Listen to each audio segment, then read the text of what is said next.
war-saxaafadeed ka soo baxay dowladda federaalka ee Soomaaliya ee ku saabsan xaaladda abaaraha dalka. Guud ahaan dalka Soomaaliya waxaa ka jira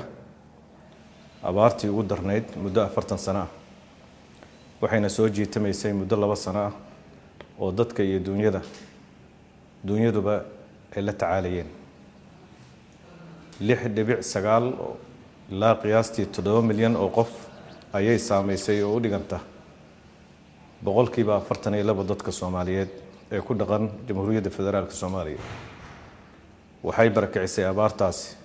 oo deegaanadooda ka barakicisay dad ku dhow 900,000 oo qof si ay u helaan biyo iyo baad, halka 1.5 ama milyan iyo bar caruur ay la ildaran yihiin nafaqo darro ba'an. Inkastoo guud ahaan dalka si siman ay u saameysay, haddana xogta ay dowladda federaalka ee Soomaaliya hayso waxaa ka mid ah in dhulka ay ku dhaqan yihiin xoolo dhaqatada iyo beeraleyda gobolka Baay iyo Bakool, reer miyiga gobolka Gado, deegaanada cadduunka ah iyo hawdka ku yaal gobolada Hiiraan, Galgaduud, Mudug, Nugaal, Sool iyo Togdheer ay abaartaasi saameysay. Tan iyo sanadkii hore, dowladda federaalka Soomaaliya waxay samaysay dadaallo iyo tallaabooyin ay wax kaga qabanayso xaaladda abaaraha, waxaana ka mid ahaa November 2021 in golaha xukuumadda federaalka Soomaaliya ay ku dhawaaqeen in abaartu tahay xaalad degdeg ah, waxaana loo diray baaq dhammaan saaxiibada Soomaaliya iyo beesha caalamka iyo deeq-bixiyaashaba. December 2021 golaha xukuumadda federaalka Soomaaliya waxay ku yabooheen in bil walba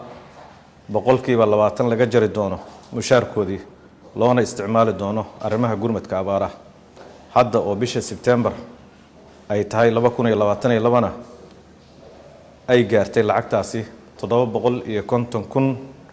oo dollarka Mareykanka ah oo laga jaray mushaaraadka wasiirada iyadoo loo isticmaalayo gaarsiinta gurmadka goobaha ugu baahida badnaa. Janaayo ilaa Abriil 2022 dowladda federaalka Soomaaliya waxay qabatay shirar la yeelanayay deeq-bixiyaasha, ururada bulshada rayidka, ganacsatada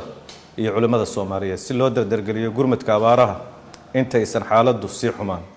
waxaana la bilaabay in raashin loo qaado magaalooyinka qaar. Bisha Maajo ilaa Luulyo 2022 madaxweynaha dowladda federaalka Soomaaliya wuxuu magacaabay ergeyga gaarka ah ee gurmadka abaaraha, halka ay dowladda federaalka Soomaaliya ka heshay dowladda Imaaraadka Carabta aan walaalaha nahay 9.6 milyan oo loogu talagalay gurmadka abaaraha, iyadoo tan iyo bilowgii gurmadka abaaraha 3,200 tan oo raashin la gaarsiiyay dad ku dhow nus milyan qof. Sidoo kale madaxweynaha Jamhuuriyadda Federaalka Soomaaliya 31 bishii May wuxuu booqday magaalada Baydhabo ee dowlad goboleedka Koonfur Galbeed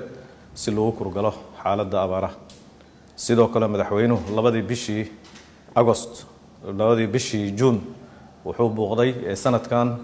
magaalada Dhuusamareeb ee dowlad goboleedka Galmudug si iyadana loogu kurgalo xaaladda abaaraha. Agost iyo September 2022 waxay dowladda federaalka Soomaaliya dib u howlgelisay hay'adda maareynta musiibooyinka iyadoo la aasaasay guddiga qaran ee gurmadka abaaraha oo ka kooban 16 xubnood oo isugu jira wasiiro, culimo, ganacsato iyo bulshada rayidka. Xoghaynna ay u tahay xarunta qaran ee howlgalka gurmadka degdegga ah. Isbuucan dowladda federaalka Soomaaliya waxay u dirtay raashin 50 tan ah oo loogu talagalay 2,100 qoys oo ku sugan goobaha looga baqayo in nafaqo darro ka dilaacdo, iyadoo degmooyinka qaar la siiyay dhaqaale ay dib ugu hagaajiyaan ceelasha biyaha ay cabi jireen ee argagixisadu ay burburisay. Dowladda federaalka Soomaaliya waxaa ka go'an howlaha xoojinta iyo dardargelinta dadaalada gurmadka abaaraha si loo samata bixiyo bulshada Soomaaliyeed ee la ildaran masiibada abaarta. Dowladda federaalka Soomaaliya waxay ugu baaqaysaa dhammaan bulshada Soomaaliyeed, saaxiibada Soomaaliya, beesha caalamka iyo deeq-bixiyaasha in loo kaco sidii loogu gurman lahaa bulshada ku tabaalaysan saameynta abaaraha loogana hortegi lahaa in xaaladda bini'aadamnimo ay ka sii darto wabillahi tawfiiq